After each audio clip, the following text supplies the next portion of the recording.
technically brilliant people are notoriously bad at explaining how something works. Hey, it's Walter here, and you're at the Think Profit podcast, where we're going to help you develop a rock-solid trading confidence and avoid the potentially endless cycle of system switching. Right, Hugh? That's right. We're going to help you develop a wealth mindset, develop a trading strategy that fits your core personality, and help you overcome the obstacles that stop over 90% of traders. All right, Hugh, sounds good. You ready to go? Yeah, let's do this. Hey, Walter, from a psychological standpoint, do you think that traders should start with a demo account? Yeah, I think so. I mean, I actually think you should start with a simulator first because you can get more trades and you can get more data. So my preference would be to start with a simulator like Forex Tester or something similar. There's lots of them out there now. And that way, what you can do is you get your data first. The demo helps. Demo, I think, is a good next stage, like because then you see the trades kind of unfold in like real time as they would in a real account. I don't think you can get the experience as fast in a demo account, right? So the advantage of a demo account is that it teaches you the patience that you need in real life, right? Waiting for the setup to unfold and all that, and then waiting for it to come to a resolution, good or bad. And then also it feels more real, I guess, when you have, even when you have a demo account, it feels like it's, so I always say, like, you do a simulator, then you do the demo, then you do a small money account, and then you can graduate to a larger account and stuff like that. But yeah, I mean, there are the disadvantages of a simulator is that sometimes you're just not trading as you would with a demo or a real account. The advantages are you get a lot of trades under your belt. So what you have to do is kind of time parse, like make sure that you're not dumping like all of this data into your simulator account, over 2 hours. You gotta break it up and be more vigilant with the way that you approach it. That's my opinion. What about you? What do you think about that? Yeah, I think a demo account is definitely useful, but I think a lot of people have the tendency to not take a demo account too seriously. So I think it's probably actually more beneficial to throw like $100 into a nano lot account and then just trade that for like a penny a pip or whatever. But I think the demo account is necessary because you should understand the mechanics of it, how to, enter, exit trades, how to place pending orders and stuff like that. But I think at that point, it's really up to you. Yeah. Is your personality such where you can take the demo account seriously, or do you need at least a little bit of money on the line? Yeah. No, it's true. It makes a big difference, doesn't it? When you even if it's like $5, on the trade or whatever. I feel like a lot of traders just don't see the value in the bulk trade data that you get from a simulator. You know what I mean? Like it's kind of like they think demo or, they think demo or live. They think that's the question. And I don't think that's the starting place. You know what I mean? The other thing that happens, I think, is that you get really excited about a system when you first demo it or first run it through Forex Tester, and you kind of need a cooling off period, I think. To sort of put it aside and then come back to it. There's lots of issues when you get into that. So for example, like if I said to Hugh, here's a system, what do you think? And you go, wow, I really like that one. And you started demoing it.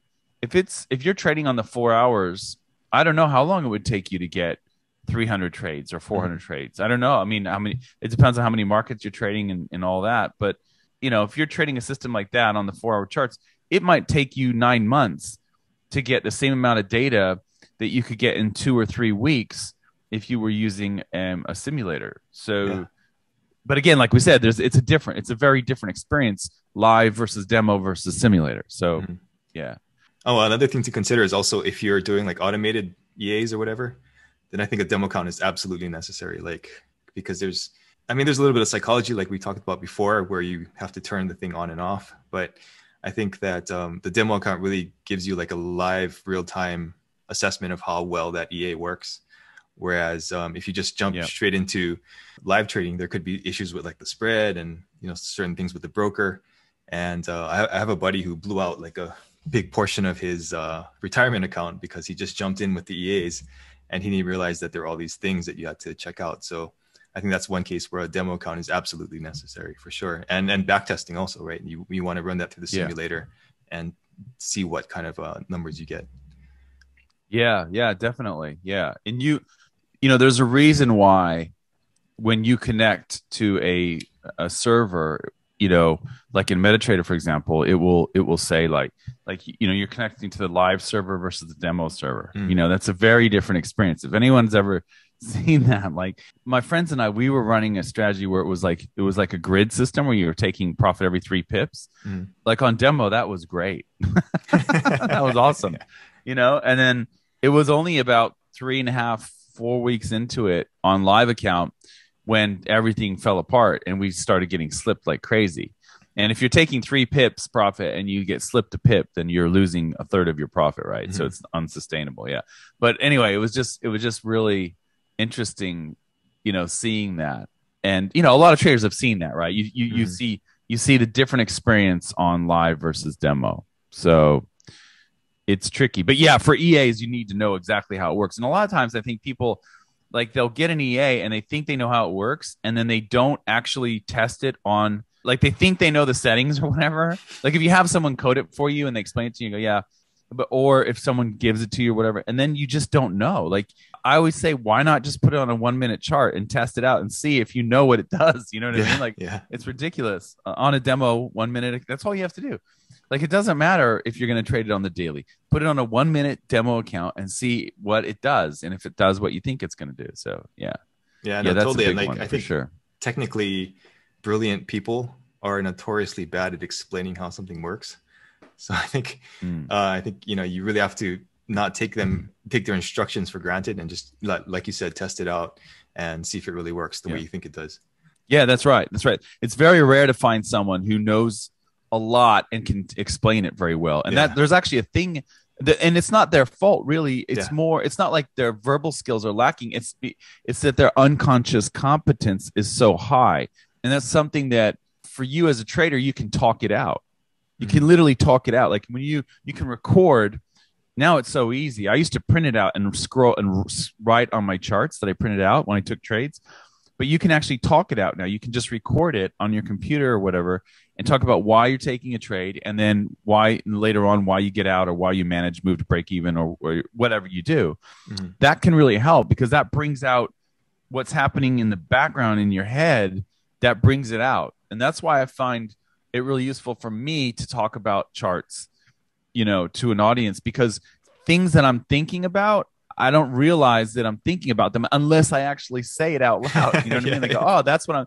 Do you know what I mean? It's really weird. It's so bizarre. But they have, like, that's a known thing in cognitive psychology. It's a known thing where they say, like, the best teachers are those people that are not quite at expert level. So they're not novice. They're kind of in that intermediate area where they kind of they learned it, but they've only learned it recently, and they're pretty, they're good at what they do, but they're not at unconscious expertise level, because then it's just almost like automatic. And the same thing with driving. Think about it. Think about how hard it was for you to drive when you were younger, because everything was conscious. So, okay, I got to look at my mirror, I got to do this and that, turn on the signal and do this and that, all that. And then, but now if you try to teach someone how to drive, you'd really have a trouble, because you'd have to think about what you're doing all the time, Yeah. It's tough. It's really tough to think about all the calculations. Like, okay, that's an idiot over there. I got to slow down because he might, you know what I mean? Like, you're like all these hazards and stuff going on in your head. And it's just like totally like you're almost unaware of it. Really. It's just happening. So anyway, I find it in trading, I think, is similar, like all skills really. Yeah, totally. I mean, when I learned to drive, I think it was my mom who said, line that side of the car up with the line. So the whole time I was like concentrating on that side of the car, lining it up with the center line. And then I wasn't like paying attention to other stuff. So, but now you can do it just, without looking, right? So yeah, exactly. Exactly. Yeah. All right, cool. Thanks, Walter. See ya. All information in this podcast is for educational and informational purposes only, and is not trading or investment advice.